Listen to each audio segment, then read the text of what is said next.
In April 1982, an invasion by Argentina provoked one of the most ambitious military undertakings in British history. Britain sent a naval task force and 15,000 men to fight for a small group of islands on the edge of the Antarctic. Britain was at war with Argentina, but the odds were spectacularly uneven. I look at the challenges that faced the British, struggling to fight 8,000 miles from home, while the Argentinians were fighting on their own doorstep. They had to fight up here in freezing conditions on exposed hilltops and across wide, open ground. I'll experience how the British troops used darkness to their advantage against a well-defended enemy.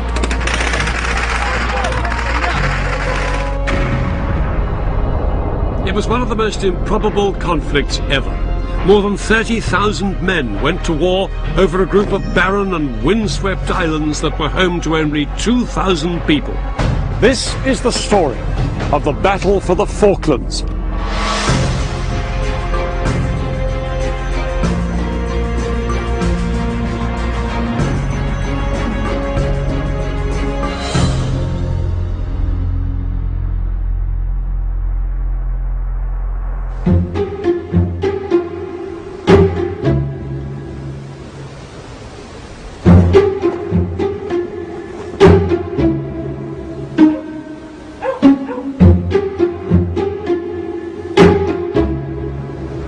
This may look like a sleepy little seaside town somewhere in the British Isles. In fact, the United Kingdom is 8,000 miles away. These are the Falkland Islands, a remote British territory in the South Atlantic. The nearest mainland is Argentina, just 400 miles to the west. Life for the 2,500 people who live here is isolated, hardy and undisturbed. But in April 1982, all that changed, when these islands became the setting for the last invasion of British territory. On April the 2nd, 1982, about 100 Argentinian Marines landed here on the Falklands. Their objective? To capture the capital, Stanley. They were the advance party. There were 2,000 more men on their way, but the job of these Marines was to seize the town and force the British governor of the islands to surrender. Soon, the extraordinary news of the Argentinian invasion hit bulletins across the world.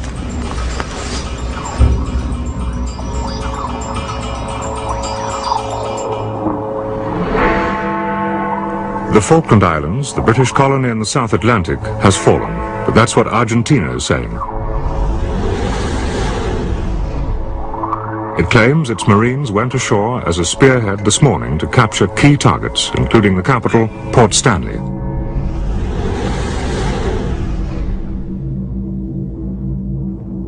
The islands were defended by just 69 Royal Marines, and the invading Argentinians in their hundreds overwhelmed this tiny force.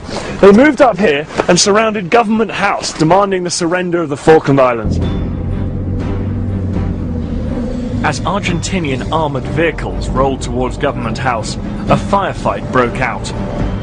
Trapped inside, the British governor, Rex Hunt, broadcast a defiant message on the local radio station. The college well and truly pinned down, and they're not trying to attack. They're not surrendering to the bloody arches, certainly not. The invasion of the Falklands transformed a long-running dispute between Britain and Argentina into a major international crisis.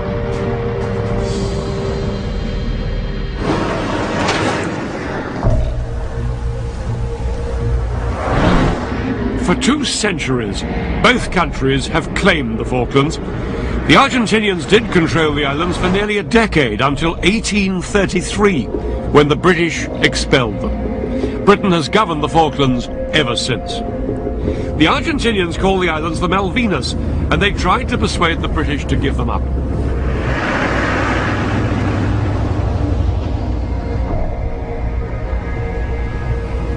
Britain had long considered handing over this small relic of empire to Argentina, But the Falkland Islanders liked their British identity and didn't want to give it up. It became clear to the British government that overriding the wishes of the islanders was out of the question. The people here wanted the islands to stay British sovereign territory. This made agreement between Britain and Argentina almost impossible. Talks got nowhere, and the future of the Falkland Islands remained in an uneasy deadlock. But in 1981, a new military government seized power in Argentina. At its head was the army commander, General Leopoldo Galtieri. His regime was a rule of terror, and the country's economy was collapsing. He badly needed to find a cause that would win his government's popularity.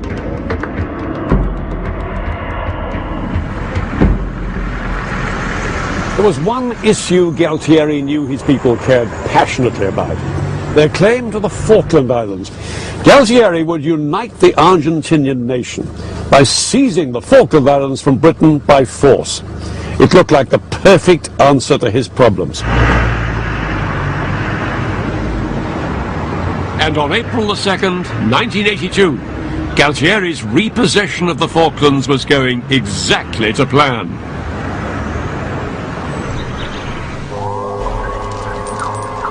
Within hours of landing, hundreds of Argentinian troops were all over Stanley. They had even seized the radio station. Just a minute. If you take the gun out of my back, I'm going to transmit to you. If you take the gun away. The governor, Rex Hunt, had little choice but to surrender. He broadcast a final message to the islanders from Government House. It's probably the last message I'll be able to give you. I wish you all the best of luck, and rest assured that the British will be back. The governor and the Royal Marines were escorted off the islands and sent back to Britain. The civilians were left wondering what would happen next. We heard these tremendous bangs on the back door, and there were shouts for us to come out. We had to go out and sit in the yard, and this Argentine was there with a machine gun trained on us. Mum thought we were going to be shot. 8,000 miles from Britain, the islanders were left unprotected and isolated.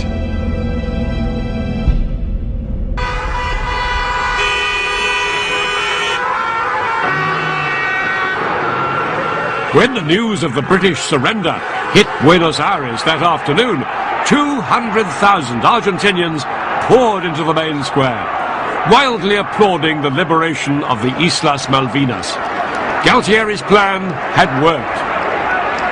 As the crowd celebrated, Galtieri was confident that Britain would not react. He assumed that because the distant Falklands was hardly a vital British interest, Britain would not fight for them.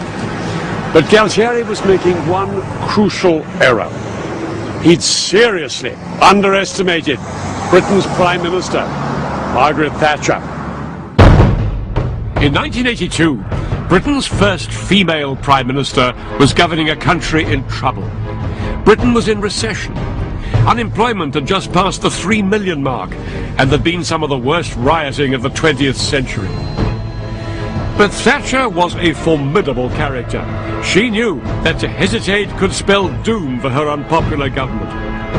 She summoned Parliament and gave a defiant response to Argentina's invasion. We are here because for the first time for many years, British sovereign territory has been invaded by a foreign power. The government has now decided that a large task force will sail as soon as all preparations are complete.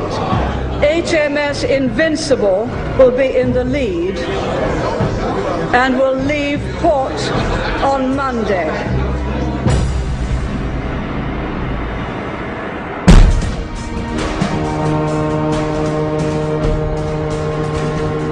And so, in the spring of 1982, a British task force set sail.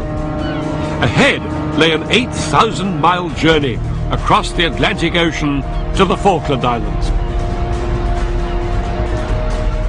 In all, 93 ships would sail to the Falklands, a hastily gathered fleet of warships, supply ships, and even cruise liners like the QE2. At At the heart of the fleet were two aircraft carriers, HMS Invincible and HMS Hermes. Hermes was the flagship and home to the task force commander, Rear Admiral Sandy Woodward. Woodward's fleet would take 3 weeks to reach the Falklands. During that time, Britain would try for a diplomatic solution. But if that failed, the task force would have to go to war when it got there.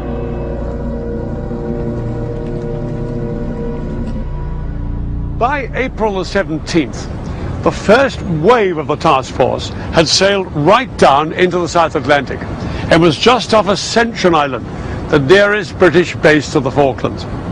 There was still another 3,500 miles to the Falkland Islands themselves. The ships were in two groups. To the south was Woodward's naval fleet. This was the advance party, made up of two aircraft carriers and fighting ships that would battle for the control of the air and the sea around the Falkland Islands. Once they had gained air superiority, then the men carried in the second group of ships would launch an amphibious landing.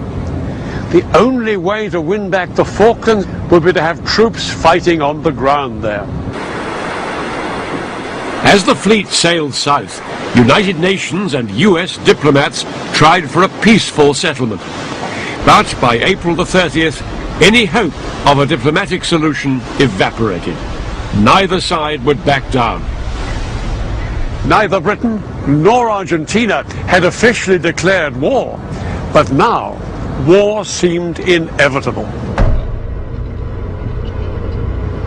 The Argentinian garrison of these islands watched the British military response to their invasion with growing concern. The race was now on to get organised and resupplied before the British arrived. The Argentinian army did have some professional soldiers, but the majority of its men were young conscripts. To strengthen its forces, the army recalled reservists, more experienced men who could stiffen the ranks of those who'd just begun their military service. My commanding officer came on the radio at 4 o'clock in the morning and told me to wake up all the men. We had to be in the Malvinas in 36 hours. You could see that the soldiers felt very proud. By the end of April, there were 13,000 Argentinian troops on the islands, and with them, their new commander. The man in charge was Brigadier General Mario Menendez. Menendez was a tough soldier who'd made his name fighting rebels in remote parts of Argentina. He was quickly sworn in as the new governor of the Falklands. His first task was to prepare his defences. Strategically, Menendez's position was strong. As you can see, the Falkland Islands are about 400 miles from Argentina. That put the islands just within range of Argentina's air force based on the mainland. The main two islands are West and East Falkland, each around 50 miles from end to end. Menendez positioned 2,000 of his men on West Falkland, 1,000 men here at Goose Green, and about 10,000 in the hills to the west of Stanley.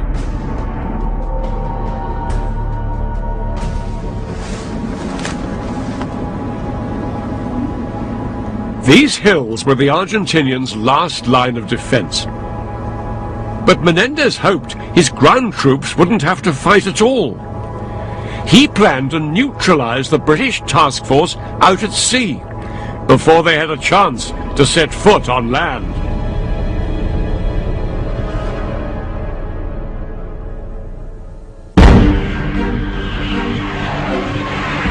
The Argentinian Air Force was well trained and could launch high-performance fighter bombers from bases on the mainland.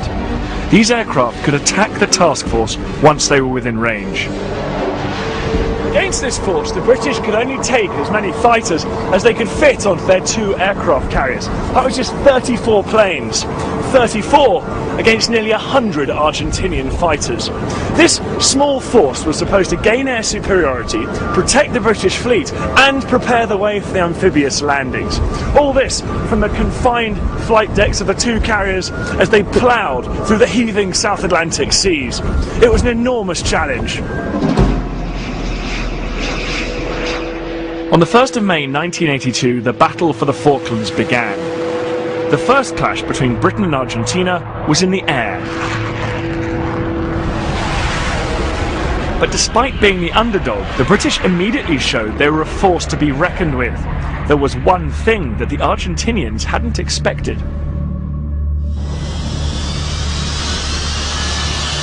Britain's latest acquisition, the Sea Harrier.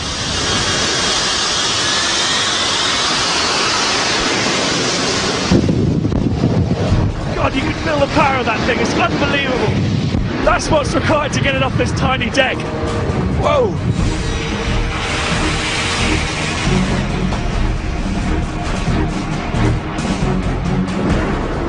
This aircraft was brand new, untested in combat when it was sent to the Falklands.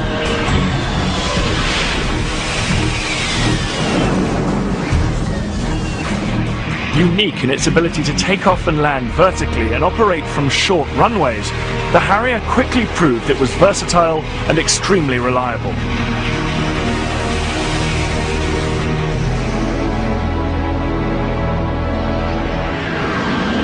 And the Harrier had another killer advantage.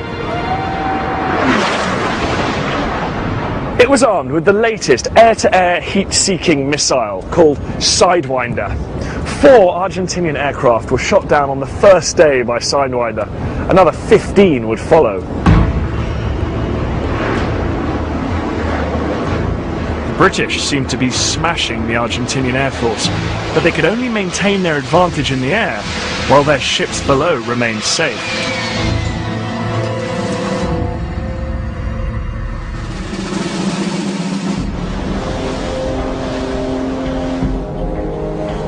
The most important ships in any naval task force are the aircraft carriers. If the carriers are lost, so too are their vital aircraft. The 2 aircraft carriers in the Falklands had to be protected at all costs. And although the action continued in the skies, the focus of the battle shifted to the rough seas of the South Atlantic. On the 1st of May, Woodward's main task force was 100 miles northeast of the Falklands. The British government had declared a 200-mile exclusion zone around the islands and said it would attack anyone entering it. Up here to the northwest, a cluster of Argentinian warships was approaching. Among them, the Argentinian flagship, the aircraft carrier the 25 de Mayo. She carried aircraft that would soon be within close range of the British fleet. But even more menacing, the British reckoned, was another group of ships to the south of the Falklands. A cruiser, the General Belgrano, and 2 destroyers, which the British believed were armed with lethal Exocet missiles. These missiles could sink the British aircraft carriers if they got within range. The Royal Navy could not afford to risk an Exocet attack on its vital carriers.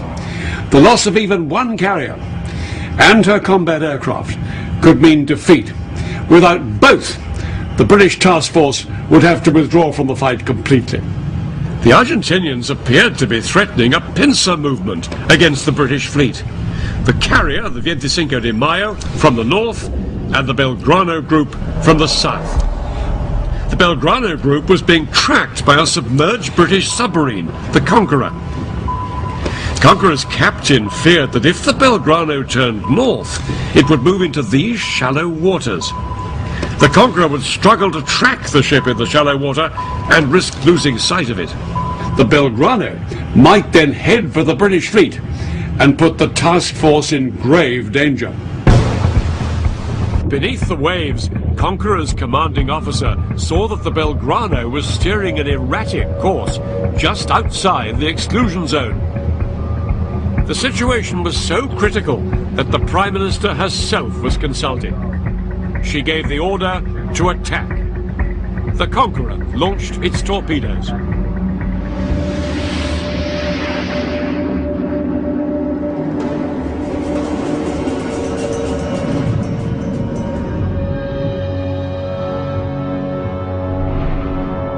There were masses of injured men. Most of them had been burnt, and there were men covered in oil.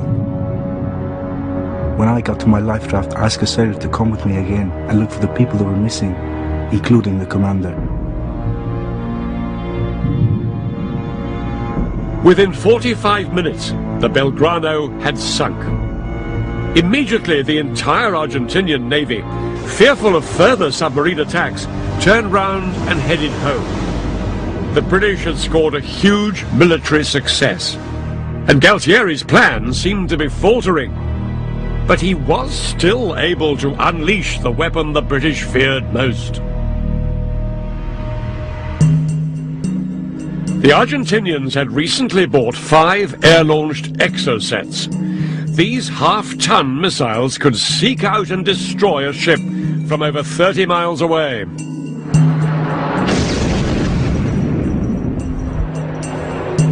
On the morning of the 4th of May, 2 Argentinian strike aircraft, each armed with an exocet, took off from the mainland.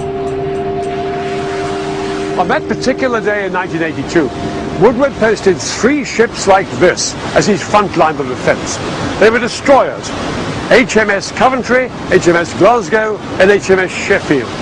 They were armed with anti-aircraft missiles. These ships could shoot down aircraft, but they were unreliable against low-altitude targets like exocets. That morning, things had been relatively quiet for the British task force.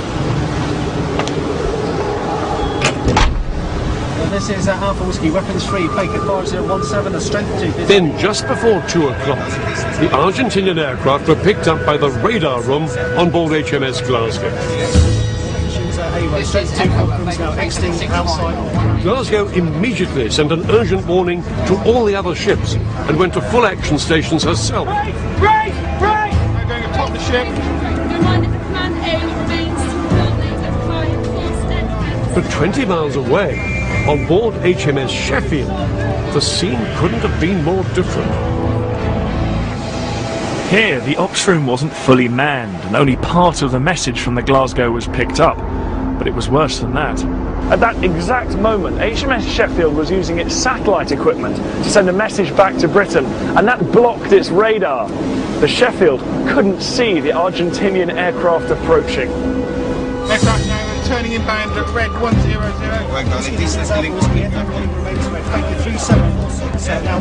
Back on the Glasgow, 2 fast-moving dots, possible exocet missiles, suddenly appeared on the radar screen and were closing in at 700 miles an hour.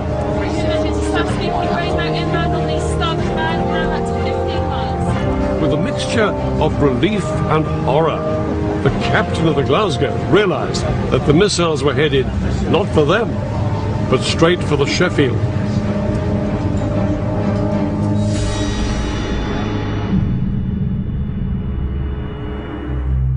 HMS Sheffield was the first British ship to be destroyed by enemy action since the Second World War. Of the 281 men aboard, 20 were killed and 26 were wounded.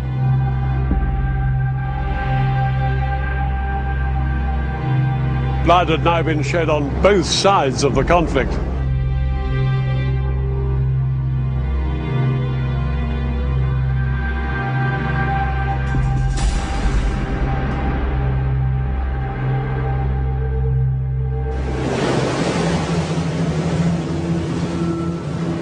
By mid-May, the South Atlantic winter was closing in. Some Harriers had been lost in combat, and now the bad weather was beginning to hinder the pilots. The success of the British plan relied on having complete control of the air to provide cover for landing the ground troops. But the British didn't have that cover, and now time was running out. It was politically unthinkable to abandon the operation now. They would have to take the huge risk of putting in the ground troops without total air cover.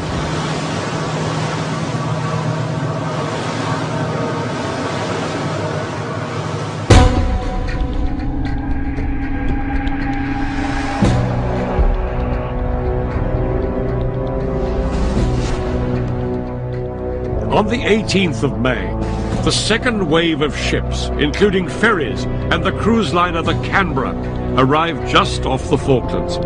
On board was the amphibious landing force. The 3,000 men were a mixture of Royal Marine commandos and Army paratroopers. And they were led by Brigadier Julian Thompson. Thompson was an experienced commander. He knew that his troops were vulnerable without air superiority. But the pressure of time meant the landings had to go ahead. The British had looked at all the landing site options on both West and East Falkland. Since Stanley over here was their ultimate target, it made sense to land here on East Falkland. They plumped for this natural harbour here at San Carlos Bay. It would be out of range of enemy artillery and was only very lightly defended.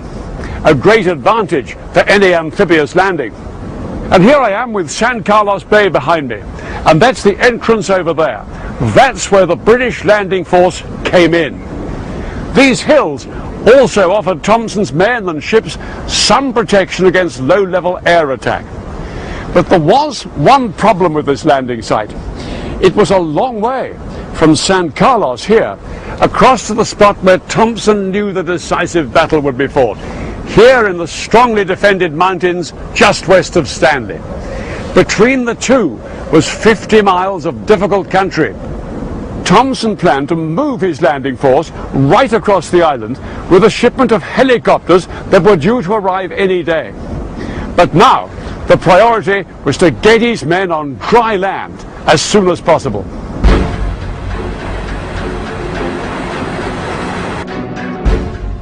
In the early hours of the 21st of May, 3,000 British troops headed for the landing beaches. Each man carried his rifle, ammunition, and enough rations for 2 days. This was the moment they'd been waiting for weeks.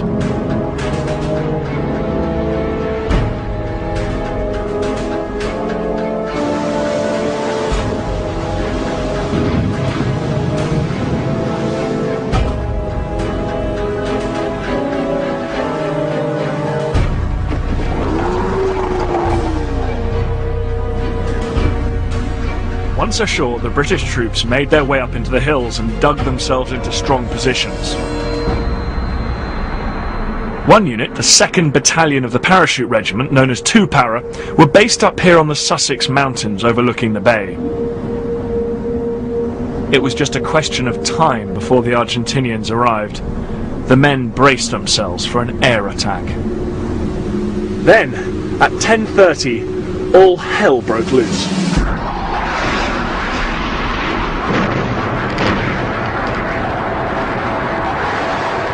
The Argentinian High Command sent in wave after wave of their fighter bombers from the mainland. For 5 hours, these aircraft bombed and strafed the fleet sitting in the bay.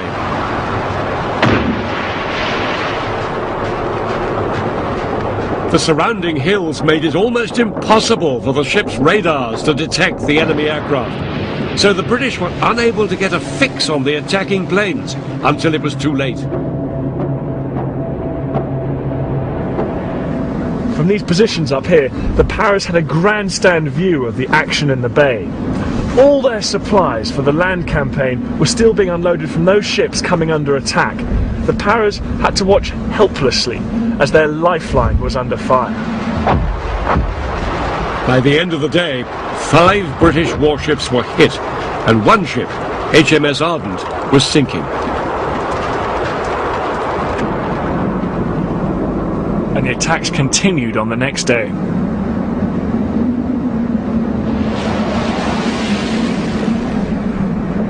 The British had positioned anti-aircraft missiles around the bay, but it would be days before these delicate units were operational.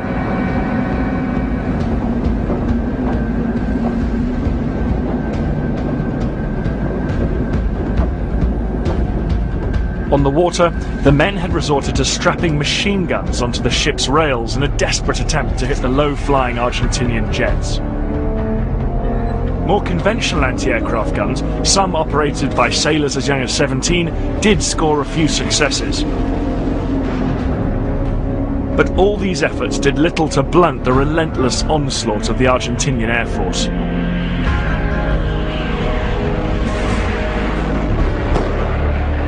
The British ships unloading vital supplies for the land campaign made easy targets.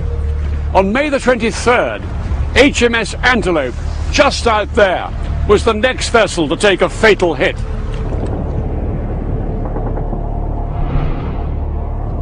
We watched with lumps in our throats as Antelope raged with fire and finally sank. She was our escort and everybody felt a great loss. But she was more than just a ship to us.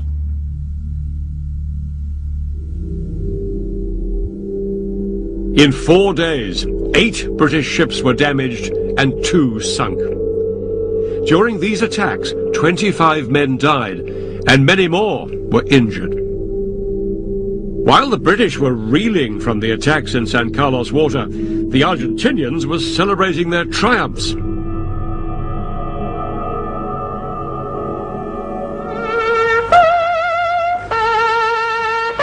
On the 25th of May, it was Argentina's National Day, a day of patriotic ceremony. And after the successes of their air campaign, Menendez and his troops in the Falklands had even more reason to celebrate.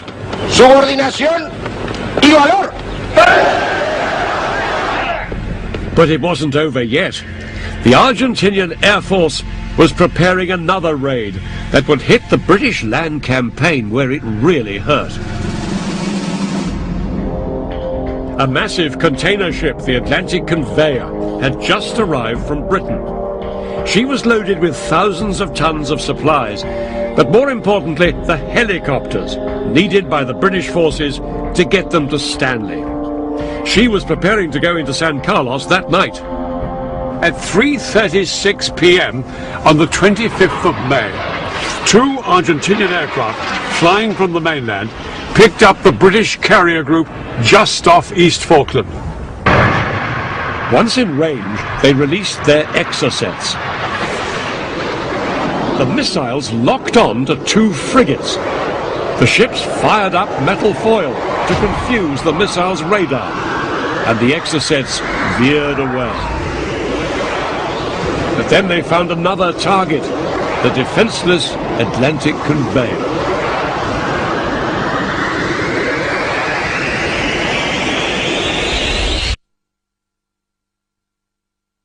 Fire ripped through the ship, and all 9 helicopters still on board were destroyed.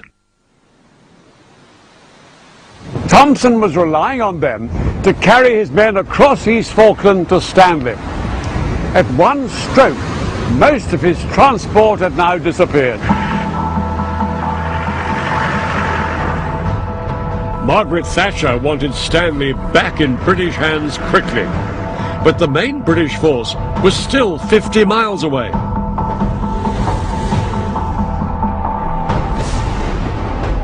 And with no helicopters, the only way for the troops to get there was to walk.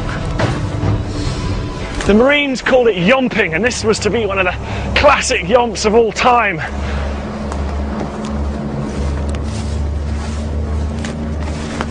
Men carried up to 120 pounds of kit on their backs through very uneven ground and with the rain lashing down. The men had 4 days of hard marching ahead of them.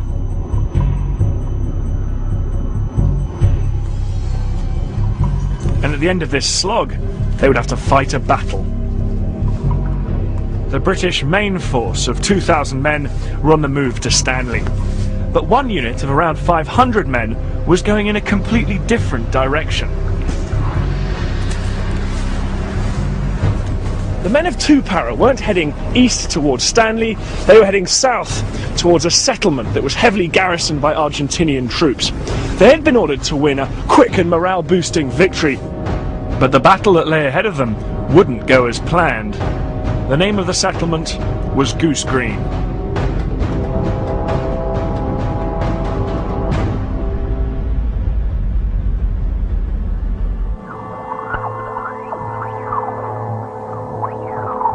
The Argentinians had a base at Goose Green because of its strategic importance. It's on a narrow strip of land just 5 miles long by a mile wide. So the Argentinians had stationed an infantry regiment here, centered around a small grassy airstrip. This is Goose Green settlement, and San Carlos is beyond those mountains way over the distance there. Here's Goose Green on the map case. Aware of the British landing at San Carlos, the Argentinians reinforced their garrison here at Goose Green, fearing an attack from the north. Ready for a British assault, all they could do now was wait. The man in command of 2 Para was Colonel H. Jones. Known as H to his men, he was brave but impulsive, and he believed in leading from the front. Jones knew Goose Green would be a formidable target, and he drew up a detailed battle plan. The ground at Goose Green was wide open and featureless, offering little protection. Jones's objectives were the airstrip and the settlement of Goose Green held by the Argentinians. 2 Para was split into several companies. They would fight their way south in the dark and then close in on the airfield. Then they would take the settlement in daylight. But the Argentinians held a strong position on the high ground of Darwin Hill. They were protected by minefields in front and supporting artillery back behind the airfield. At 10:30 that night, the British began the attack. One company, about 100 men, moved rapidly up here on the left, clearing out any enemy positions that they came across.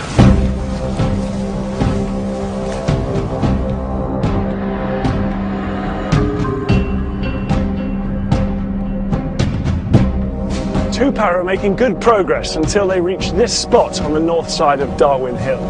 This was the point at which Colonel H. Jones's plan started to go badly wrong. One company were pinned down there by fire from well-placed machine guns up on the hill. It was rapidly becoming clear that there were more Argentinians than they had thought, and what's more, their will to fight was strong. Then the sun began to rise and light flooded across Goose Green, illuminating the men on the wide open battlefield. The men of 2 Para on the low ground were completely exposed to Argentinian fire and couldn't advance. Somebody had to do something. It was time for Colonel H. Jones to do what he thought he did best, lead from the front.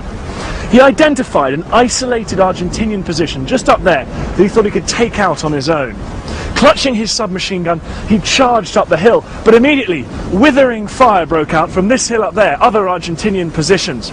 He was seen to fall over, but he got back up and kept charging. Then he was shot in the back and collapsed, mortally wounded, only meters away from his target.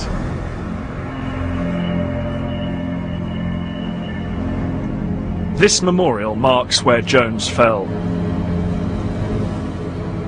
As their commanding officer lay dying, it now fell to the second in command, Major Chris Keeble, to lead the men. 2 Para were pinned down out in the open, and they were still a mile short of their objective, the airstrip at Goose Green. This was 2 Para's position. This is where they were pinned down by heavy fire coming from the Argentinians dug in along this ridge. Keeble decided that rather than risk more losses, he'd bring heavy fire down on the Argentinian defences on the ridge. While this was happening, 2 of his other companies moved around to the west to bring pressure on the Argentinians' flank. Slowly, 2 Para pushed forward as Argentinian fighter bombers hit them from the air. Then their luck turned, and they got their first air support of the fight. 2 Harriers swept over the battle and dropped cluster bombs on the Argentinian artillery positions. After 14 hours of intense fighting, the Para's steady progress saw them closing in on the Argentinians. But they'd taken a lot of casualties, and they were utterly exhausted. That night, Keeble decided on a cunning ploy. to try and bluff the Argentinians into an early surrender. He sent a letter to the Argentinian commander. In a highly confident tone, he demanded an Argentinian surrender and warned them that he would bombard them heavily and hold them responsible for any civilian casualties if they went on fighting. Amazingly, the gamble worked. The Argentinians agreed to surrender.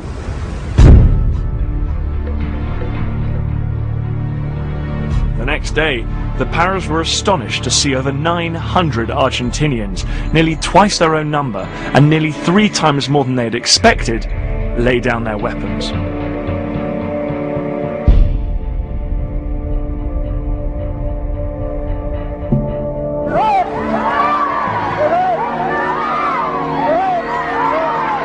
After 6 weeks under Argentinian occupation, Goose Green was back in British hands, and the soldiers of Para were heroes. But the battle for this tiny place had come at a huge cost. Lieutenant Colonel Jones, Captain Wood, Captain James, Lieutenant Barry, Corporal Hardman, Corporal Sullivan. More than 70 soldiers were dead, 16 British and over 50 Argentinians. Lance Corporal Smith, Lance Corporal Bingley. What had begun as a quick raid to seize back the airstrip and liberate the community had turned into a bloody battle in the struggle for the Falkland Islands. The British had won the first round of their land campaign against all the odds. But ahead of them still was the battle to regain Stanley.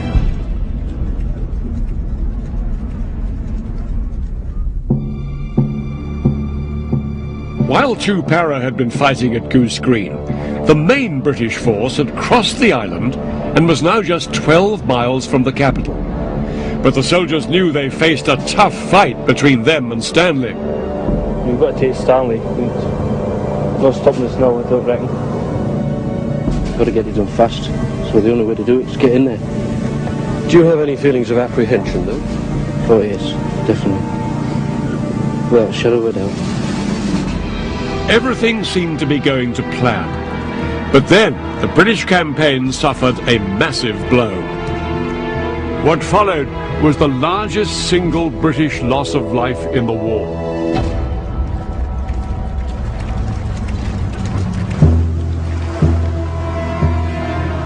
Just a few miles away from the troops, 2 landing ships, Sir Galahad and Sir Tristram, were anchored just off this bay. They were packed with nearly 500 troops, reinforcements for the assault on Stanley. These ships should have been offloaded under cover of darkness, but a series of delays and misunderstandings meant they were still here when the sun came up. The Argentinians spotted the ships and called in their air force from the mainland. 2 Argentinian fighter bombers swept in on a deadly bombing run. They caught both ships in broad daylight, packed with troops and ammunition.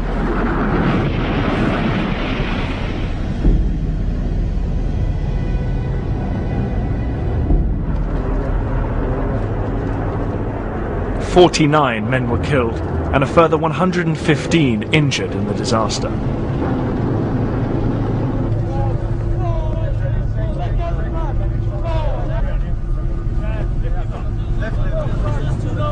But this British tragedy was a significant morale boost for the Argentinians. Menendez was told that 900 British had died, and he now expected a slackening in the British momentum. But he was in for a rude shock. 9 days after the landings at San Carlos, a senior commander, Major General Jeremy Moore, took overall control of the British land campaign. Undeterred by the Argentinian air attacks, Moore moved around 9,000 troops into position near the hills surrounding Stanley. The battle for Stanley was about to begin. Here's Mount Kent, where we are now. Heavy Argentinian forces lay between Moore here and the capital. He would attack in 2 stages on 2 separate nights. On the first night, his offensive would sweep from north to south, a three-pronged attack on the Argentinians. Moore planned to take this outer ring of hills, the largest of which was Mount Longdon in the north here. On the second night, the British would assault another ring of hills nearer Stanley, centred here on Mount Tumbledown. Success would leave them just 2 miles from Stanley. The first targets were the Argentinian troops dug in all over Mount Longdon. Mount Longdon is a natural fortress. Over 500 feet at its highest point, it dominates the surrounding moorland. For the British forces, this was a dangerous place to attack.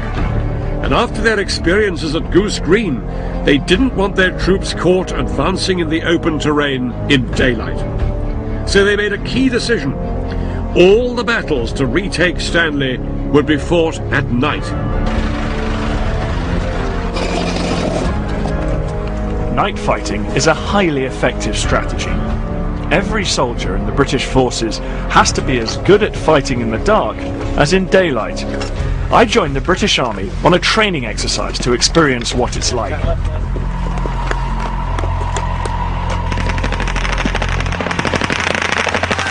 The attack began with flares and machine gun fire once we'd crept as close as we could in the pitch dark.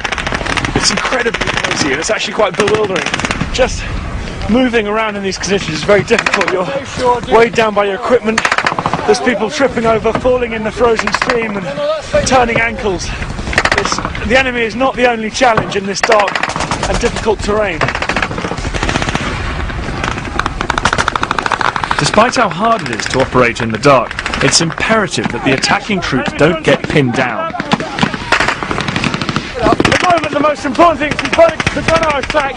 We've got to keep up the momentum, keep up the speed, and I guess keep the enemy off balance.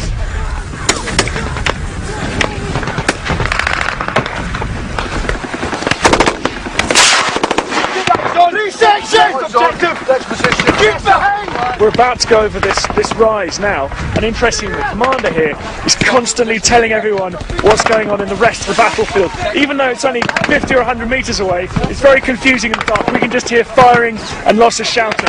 So he's constantly going around telling everyone what stage we're at, trying to keep everything going to plan. For the British troops on the Falklands, keeping to the plan and maintaining momentum would be the key to their success when fighting at night.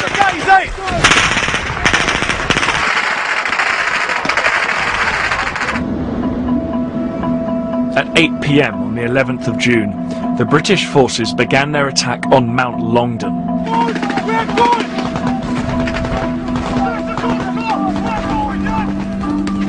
But 3 para who were spearheading the advance found themselves trapped in a bewildering maze of steep-sided alleyways.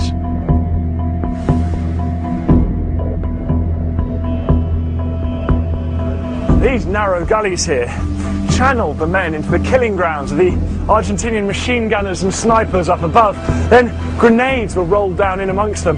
One officer compared it to like being stuck in a bowling alley. The grenades, they were just bouncing down the side of the rock face. We thought there were rocks falling, till the first one exploded. Despite mounting casualties, the men pushed forward. One sergeant, Ian Mackay, dashed up a slope and knocked out a stubborn Argentinian position. He was killed, but later awarded the Victoria Cross.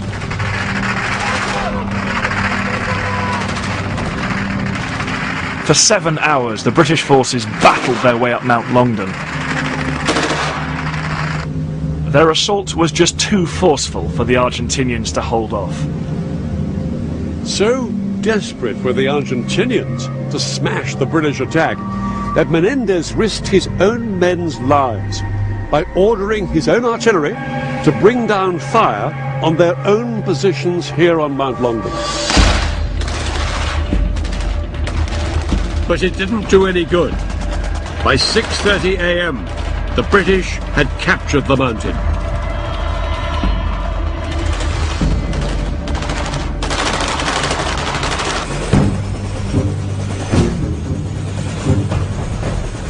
As day broke, The British brought in the dead and injured from both sides.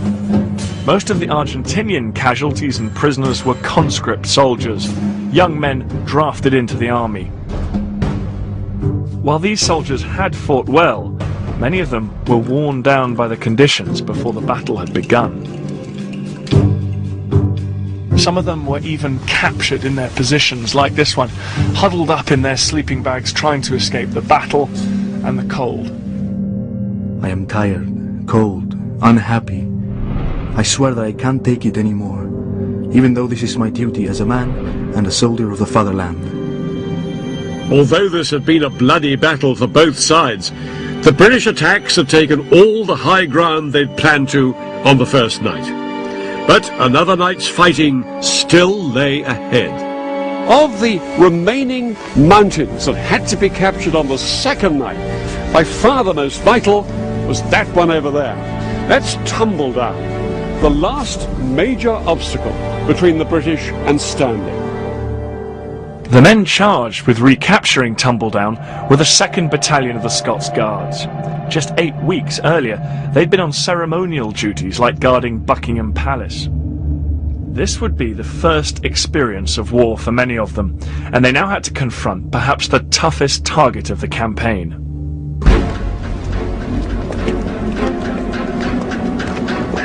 If the Argentinians lost Tumbledown, they lost Stanley.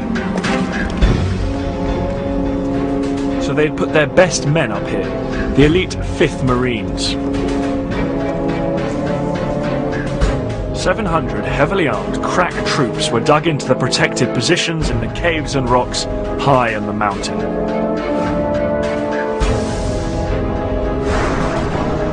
These Argentinian Marines had been trained to fight at night, and they outnumbered the attacking British forces by almost 2 to 1. The Argentinians were confident they could hold the British off. As soon as darkness fell, the fighting began. Aye, there was murder. We were coming under mortar fire, machine gun fire, sniper fire. You name it was coming towards us. Well, there's a saying, expect the unexpected. And that was unexpected. You cannot really describe it. Nobody could describe it if they've not been there. 3 hours into the battle, things were going badly for the British. The Scots Guards' attack had come to a complete halt. They were taunting us, the odd word in English, calling us to come on, and I think they mentioned surrender. The combination of cold, uncertainty and the general awareness that we were stuck led to the group ego shrinking and shrinking and shrinking. At that stage I thought we had blown it. That's Mount Tumbledown behind me up there. And here it is on the map case. The Scots Guards had approached Tumbledown from the west and made their way up this slope here unopposed. But now one company, about 120 men, were pinned down here by stiff opposition from the Argentinians positioned in the rocks and crags up above, on top of the ridge here. Then 30 Scots Guards climbed up onto higher ground to the north, undetected by the Argentinians down below. Now they were able to bring sustained fire down on the Argentinians' exposed flank. The rest of the company stormed the Argentinian strongpoint. The Scots had made the breakthrough.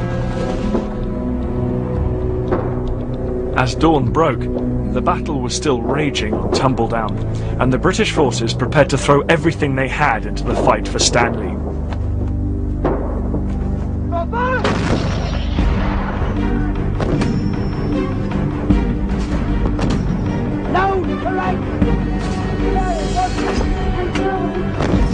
They hammered the remaining enemy positions in a final all-out bombardment.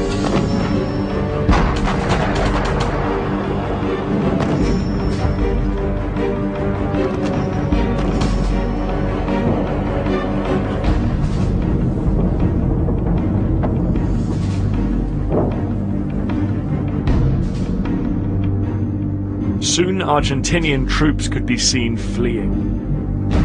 The British troops had effectively destroyed their enemy's will to fight, and the Argentinians retreated, flooding back into Stanley in their hundreds. The Argentinian resistance was crumbling.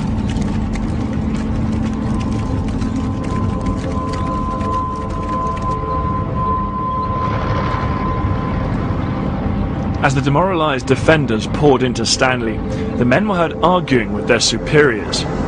Discipline among the Argentinian troops was breaking down.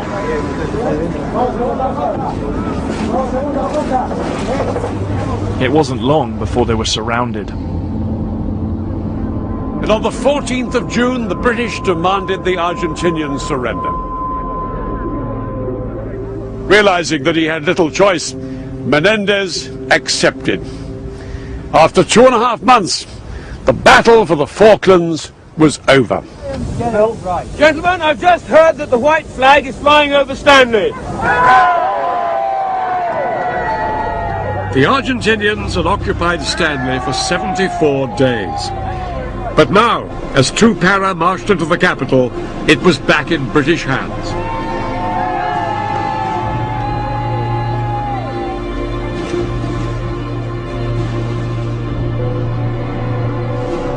A month later, the first British troops arrived back home to jubilant celebrations. This victory had given people a renewed sense of pride in their country and a feeling that Britain could lift itself out of its recent decline.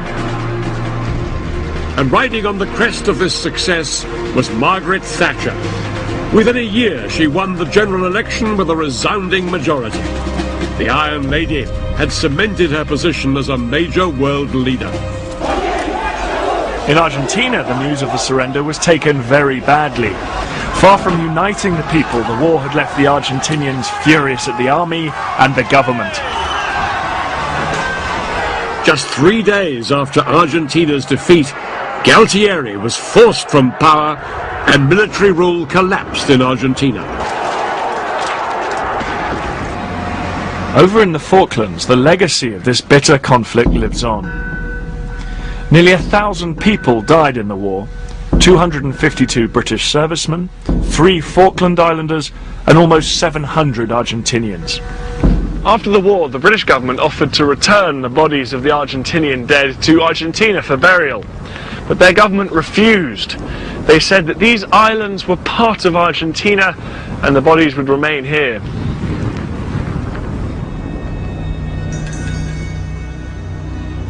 For the Falkland Islanders, these graves are a daily reminder that Argentina refuses to drop its claim to their homeland. After the war ended, Britain greatly increased its permanent military presence on the islands. Now there's 1 serviceman for every 2 civilians living here. Today the islanders are still determined the Falklands remain British. As long as Britain continues to respect their wishes, there'll be no early end to this bitter territorial dispute. So, ownership of the Falkland Islands is a controversial issue, obviously. Let's take a look at the reasons why Argentina believes that they are the rightful owners of the islands. They say sovereignty of the islands was transferred to Argentina from Spain upon independence in 1810. They also say Spain never renounced sovereignty over the islands even when a British settlement existed. They say that Great Britain abandoned its settlement in 1774. They say that the British dropped their claim by acquiescence, by not protesting the many years of pacific and effective Spanish occupation. They also say that sovereignty was obtained when the islands were formally claimed in Argentina's name in 1820, followed by Argentina's confirmation and effective occupation from 1826 to 1833. Also, that the establishment of British de facto rule on the Falklands in 1833, referred to as an act of force by Argentina, was illegal under international law, and this has been noted and protested by Argentina. They say that the principle of self-determination is not applicable, since the current inhabitants are not Aboriginal and were brought to replace the Argentine population. They say that the principle of self-determination does not apply to this sovereignty question because, as Argentina argues, the current inhabitants are a transplanted population of British character and nationality, not a distinct people as required by external self-determination doctrine. And last but not least, they say that the islands are located on the continental shelf facing Argentina, which would give them a claim, as stated in the 1958 United Nations Convention on the Continental Shelf. Let's take a look at the reasons why England believes that they are the rightful owners of the Falkland Islands. They say that self-determination is a universal right enshrined in the UN Charter and applies in the case of the Falkland Islanders. They say that in the 2013 referendum, in which 99.8% of Falkland voters voted to remain a British overseas territory on a 92% turnout, was an exercise in self-determination that demonstrated beyond all doubt the Islanders' views on the dispute, and that the result should be respected by all countries, including Argentina. They say that Britain both claimed and settled the islands in 1765, before Argentina existed. They say that Britain abandoned its settlement in 1774 due to economic pressures, but left a plaque behind proving sovereignty was not relinquished. They say that Argentina's attempts to colonize the islands were ineffectual, and there is no indigenous or settled population before British settlement. They say that in 1833, an Argentine garrison was expelled, but the civilian residents were encouraged to stay.